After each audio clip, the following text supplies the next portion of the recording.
আসসালামু আলাইকুম রহমতুল্লাহ। সবাই কেমন আছেন? আশা করি ভালো আছেন। আল্লাহর রহমতে আপনাদের দোয়ায় আমি অনেক ভালো আছি। তো আজকে চলে আসলাম সেই আবারও একই গরু ছাগলের হাটে।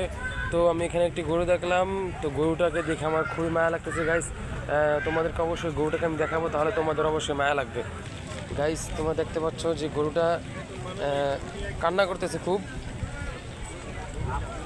ভাই, গরুটা কি আপনার? এটা তো ওটা কান্না করতেছে কি? আপনি বলতে পারবেন? কান্না করতেছে কে বুঝেন না?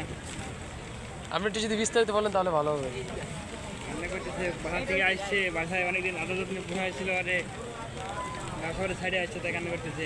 আপনি এটাকে কয়দিন পালছেন বা কয়দিন করছেন? 2 বছর। আপনার কষ্ট লাগতেছে না? কষ্ট তো লাগতেছে ভাই, অনেক খারাপ লাগতেছে, তাই তো? কষ্ট লাগবে। আসলে থাকতে থাকতে নিজের আপন মানুষের মতো হয়ে গেছে। যে হ্যাঁ, সবাই দোয়া করবেন যাতে এই গরুটা আল্লাহ তাআলা কুরবানির জন্য কবুল করে নেয়। তো আমার ওদিকে কিন্তু খুবই কষ্ট হচ্ছে, কারণ গরুটার চোখে দিয়ে খুবই জল পড়তেছে।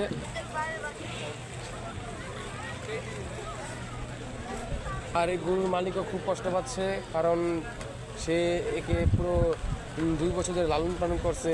তো এখন যদি চলে যায় তাহলে তো অনেক কষ্ট লাগবে, এটা স্বাভাবিক।